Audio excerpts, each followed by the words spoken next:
Hello friends, welcome to my YouTube channel. आज हम लोग भौतिक विज्ञान का प्रैक्टिस सेट 1 कंप्लीट करेंगे, जिसमें हम लोग 50 मोस्ट इंपॉर्टेंट क्वेश्चन की प्रैक्टिस करेंगे, जो सभी प्रतियोगी परीक्षाओं के लिए बेहद ही महत्वपूर्ण है। और आप लोगों को वीडियो अच्छा लगे तो चैनल को सब्सक्राइब करें, वीडियो को लाइक करें, कमेंट करें। चलिए देखते हैं हम लोग यहाँ पे पहला क्वेश्चन हमारा है। पहला क्वेश्चन हमारा यहाँ पे, जब एक कार की गति दोगुनी कर दी जाती है तब उसको उतनी दूरी में रोकने के लिए ब्रेक बल कितना होगा? तो इसका करेक्ट आंसर हो जाएगा 4 गुना। कितना? 4 गुना। उसका नेक्स्ट क्वेश्चन हमारा है, निम्नलिखित में से कौन सा मूल परिमाण है? तो इसका करेक्ट आंसर हो जाएगा हमारा बी नंबर, जो है क्या है? मूल परिमाण है काल और समय। उसके बाद नेक्स्ट क्वेश्चन हमारा है 3 नंबर, निम्नलिखित में से किसका विमीय सूत्र आवेग के लिए सूत्र के समान है? तो इसका हमारा करेक्ट आंसर हो जाएगा जो संवेग का सूत्र होता है वो आवेग के सूत्र के समान होता है। उसके बाद नेक्स्ट क्वेश्चन हमारा है, यदि एक केशिका के व्यास को दुगना किया जाए तो उसके भीतर के पानी का उठाव होगा। यदि एक केशिका है, उसके व्यास को दोगुना किया जाए तो उसके भीतर जो पानी का उठाव होता है वो हो जाता है आधा। कितना हो जाता है? आधा हो जाता है। उसके बाद नेक्स्ट क्वेश्चन हमारा है 5 नंबर, जब एक धातु की अंगूठी या छल्ले को गर्म किया जाता है तब उसके छिद्र का क्या होता है?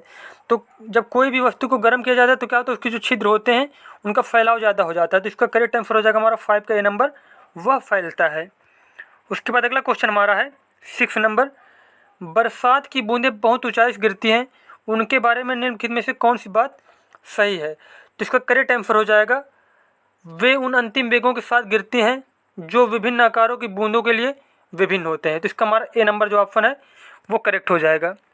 उसके बाद अगला क्वेश्चन हमारा है, पानी की सतह पर हल्के रखी गई एक लोहे की सुई उस पर क्यों तैरती रहती है? जो पानी की सतह पर जो सुई है वो तैरती रहती है उसके पृष्ठीय तनाव के कारण। किसके कारण? पृष्ठीय तनाव के कारण।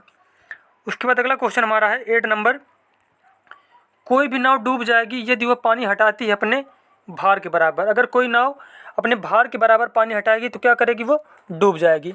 उसके बाद अगला क्वेश्चन हमारा है 9 नंबर, रॉकेट को अंतरिक्ष में छोड़ने के लिए कितने न्यूनतम पलायन वेग की आवश्यकता होती है? जो पलायन वेग की आवश्यकता होती है वो होती है 11.2 किलोमीटर प्रति सेकंड। तो यहाँ पे जो करेक्ट आंसर हो जाएगा वो हो जाएगा हमारा 11 किलोमीटर प्रति सेकंड। उसके बाद नेक्स्ट क्वेश्चन हमारा है 10 नंबर, शीशे के एक टुकड़े सहित बर्फ का एक ब्लॉक खंड पानी में तैरता है, यदि बर्फ पिघलती है तो पानी का स्तर क्या होगा? कुछ नहीं होगा, उतना ही रहता है। क्या होगा? जैसे कि बर्फ जब पिघलेगी तो पानी का स्तर क्या होगा? सेम रहेगा, क्योंकि बर्फ पिघलती जाएगी तो जो मतलब वो जगह घेरती है बर्फ, तो उसकी जो क्या है जो जगह वो भी बढ़ती जाती है, तो पानी भी वैसे फैलता जाता है। तो क्या रहेगा? उतना ही रहता है, कोई परिवर्तन नहीं होगा। उसके बाद अगला क्वेश्चन हमारा है 11 नंबर, किसी रेलवे प्लेटफार्म पर खड़ा व्यक्ति आती एवं जाती हुई रेलगाड़ी की सीटी की आवाज़ सुनता है, उसे सीटी की आवाज़ जब रेलगाड़ी आएगी तो क्या होगा? जब रेलगाड़ी आएगी तब सीटी की आवाज़ जो है उसकी ज़्यादा सुनाएगी। तो इसका करेक्ट आंसर हो जाएगा हमारा रेलगाड़ी के आने पर ऊंची सुनाई देगी। उसके बाद अगला क्वेश्चन हमारा है, पानी के किसी द्रव्यमान को 0 डिग्री सेल्सियस से 10 डिग्री सेल्सियस तक गर्म करने से उसके आयतन में क्या होगा? तो इसका करेक्ट आंसर हो जाएगा हमारा 12 नंबर का, जब 0 डिग्री सेल्सियस से 10 डिग्री सेल्सियस तक पानी को गर्म करेंगे तो उसका आयतन जो होगा घटने के बाद वृद्धि होने लगी। पहले क्या होगा? पहले घटेगा, फिर उसके बाद उसकी वृद्धि होने लगेगी। उसके नेक्स्ट क्वेश्चन हमारा है, गियर व्हील बनाने के लिए समानांतर प्रयोग में लाया जाने वाला प्लास्टिक का पदार्थ है। गियर व्हील बनाने के लिए प्रयोग किया जाता है नाइलॉन का। किसका? नाइलॉन का। उसके बाद नेक्स्ट क्वेश्चन हमारा है 14 नंबर, ऑटोमोबाइल मोटर कारों में हाइड्रोलिक ब्रेकों के कार्यकरण पर निम्नलिखित में से कौन सा सिद्धांत नियम लागू होता है? तो इसका करेक्ट आंसर हो जाएगा हमारा 14 नंबर का सी नंबर। जो ऑटोमोबाइल मोटर कारें या फिर हाइड्रोलिक ब्रेकें होती हैं वो पास्कल के नियम के आधारित होती हैं। किसके नियम पर आधारित होती हैं? पास्कल के नियम पर आधारित होती हैं। उसके नेक्स्ट क्वेश्चन हमारा है, जब बर्फ के दो घनों क्यूब को एक दूसरे के ऊपर दबाया जाता है तो उनके मिलकर एक हो जाने का कारण क्या होता है? तो जैसे जो एक ये टुकड़ा है और एक ये टुकड़ा है बर्फ का, जो इनको आपस में दबाया जाएगा तो क्या होंगे? एक हो जाएंगे। तो इसका करेक्ट आंसर हो जाएगा सहसंयोजक आकर्षण। किसके कारण? सहसंयोजक आकर्षण के कारण वो आपस में चिपक जाते हैं। उसके बाद नेक्स्ट क्वेश्चन हमारा है, यदि वायुदाबी यंत्र बैरोमीटर की रीडिंग अचानक तेजी से गिरने लग जाए तो इससे यह संकेत मिलता है कि मौसम, जो बैरोमीटर की रीडिंग होती है वो अगर अचानक से गिरने लग जाए तो इसका मतलब ये होता है कि जो है मौसम क्या होगा, अत्यधिक तूफ़ानी होगा, अत्यधिक मौसम जो है तूफ़ान आने वाला है। उसके बाद नेक्स्ट क्वेश्चन हमारा है, बाल को लपकते या फिर कैच करते समय एक क्रिकेट खिलाड़ी निम्नलिखित में से किसको कम करने के लिए अपना हाथ नीचे कर लेता है?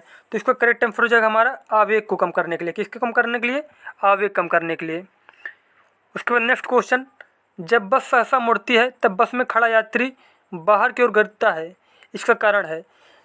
ये सभी लोग अनुभव किए होंगे कि जैसे कि जब बस में खड़े होकर यात्री जो है, या फिर आप लोग कभी यात्रा किए होंगे, अरे सभी ने किया होगा, तो क्या होता है जब ड्राइवर जो है उसको मोड़ता है तो क्या होता है, सभी लोग गिरने लगते हैं। तो किसके कारण होता है? ये होता है गति का जड़त्व के कारण। किसके कारण? जड़त्व के नियम के कारण होता है। तो हमारा बी नंबर जो है इसका करेक्ट हो जाएगा।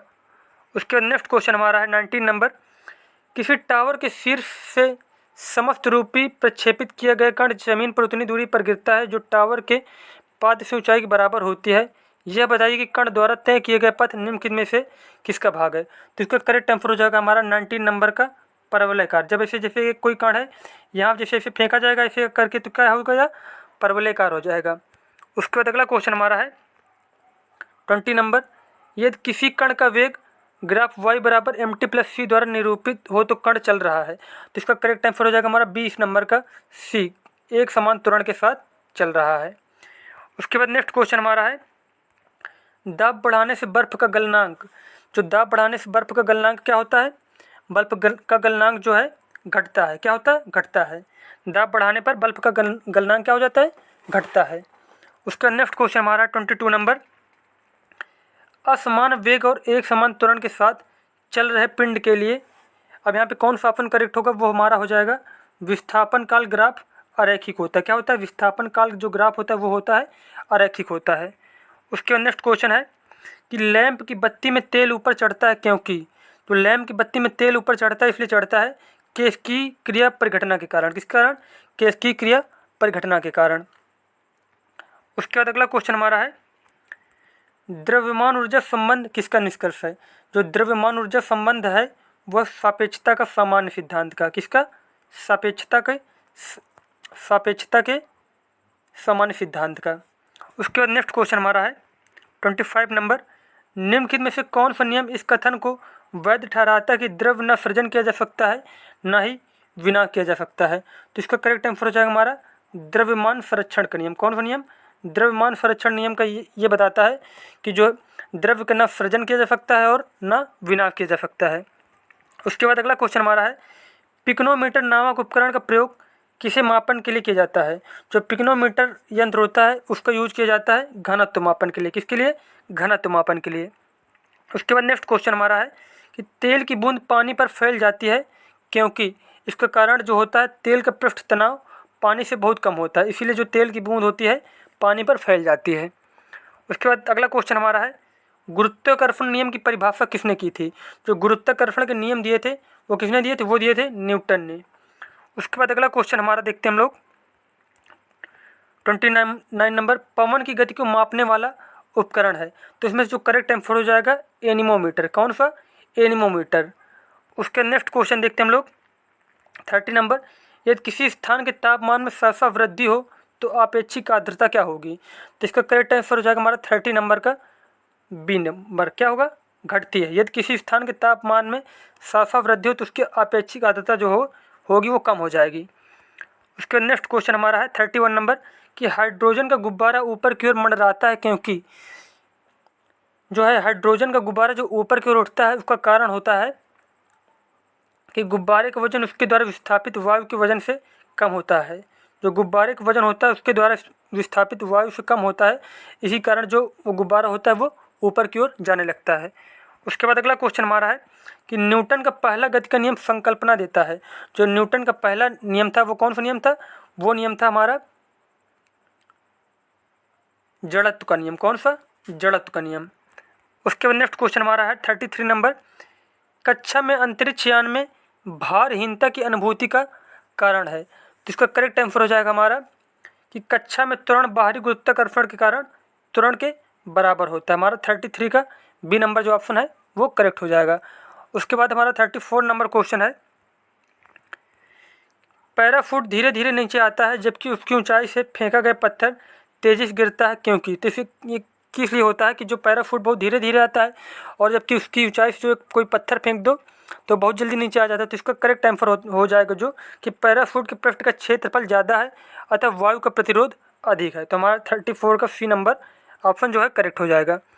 उसके बाद अगला क्वेश्चन हमारा 35 नंबर कि पर्वतीय स्थलों में ठंडी तूफान वाली रात में अक्सर पानी के पाइप फट जाते हैं, क्योंकि? तो इसका करेक्ट आंसर हो जाएगा कि पाइप के अंदर वाला पानी हिमीकृत होकर फैलता है और पाइप फट जाते हैं। हमारा बी नंबर जो ऑप्शन करेक्ट हो जाएगा। उसके बाद अगला क्वेश्चन हमारा है 36 नंबर, वायु में प्रचक्की क्रिकेट बॉल के दोलन की व्याख्या की जा सकती है। तो इसका करेक्ट आंसर हो जाएगा वायु की उत्प्लावकता के आधार पर। किसके आधार पर? वायु की उत्प्लावकता के आधार पर। उसके बाद नेक्स्ट क्वेश्चन हमारा है, निम्नलिखित में से कौन सा सबसे अधिक प्रत्यास्थ है? तो इसका करेक्ट आंसर होगा स्टील। कौन सा सबसे अधिक प्रत्यास्थ है? स्टील। उसके बाद नेक्स्ट क्वेश्चन है कि स्थिर गति से जा रही खुली कार में बैठा एक बालक गेंद को हवा में सीधा ऊपर फेंकता है तो गेंद गिरती है। अगर कोई बच्चा किसी कार में बैठा है और वो गेंद को उछाल दे तो गेंद कहाँ गिरेगी? गेंद गिरेगी उसके पीछे। कहाँ पे? उसके पीछे गिरेगी। उसके बाद नेक्स्ट क्वेश्चन हमारा है 39 नंबर, किसी व्यक्ति को मुक्त रूप से घूर्णन कर रहे घोड़ी मंच पर अपनी कोड़ी चाल कम करने के लिए क्या करना चाहिए? तो इसका जो हमारा करेक्ट आंसर हो जाएगा, अपनी घोड़ी चाल कम करने के लिए अपने हाथ बाहर की ओर फैला देने चाहिए। क्या करना चाहिए? अपने हाथ जो है बाहर की ओर फैला देना चाहिए।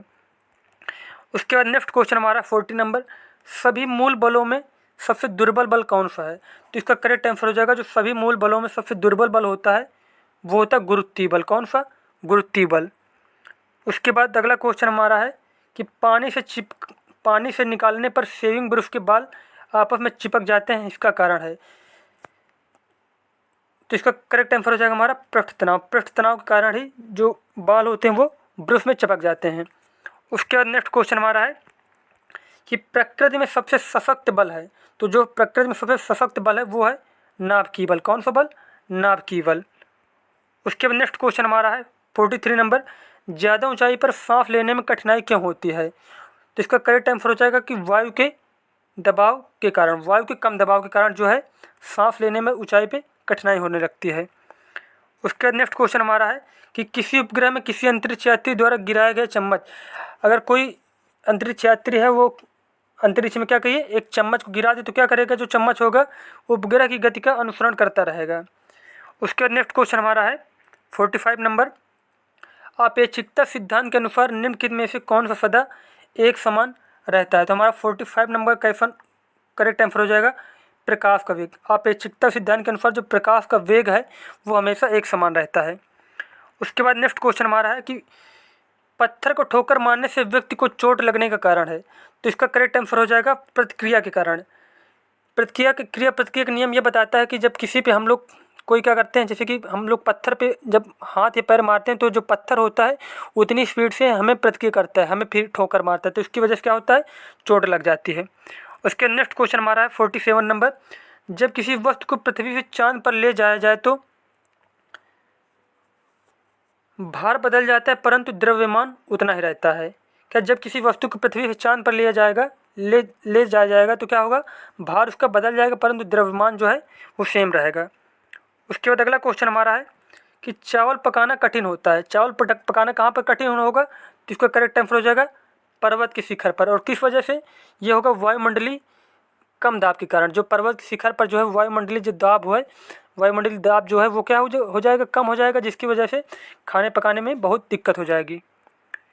उसके बाद नेक्स्ट क्वेश्चन हमारा 49 नंबर, निम्नलिखित में से कौन सा कैंटिलीवर बीम का उदाहरण है? तो इसका करेक्ट आंसर हो जाएगा पुल जो होता है वो कैंटिलीवर बीम का उदाहरण हो जाएगा यहाँ पे।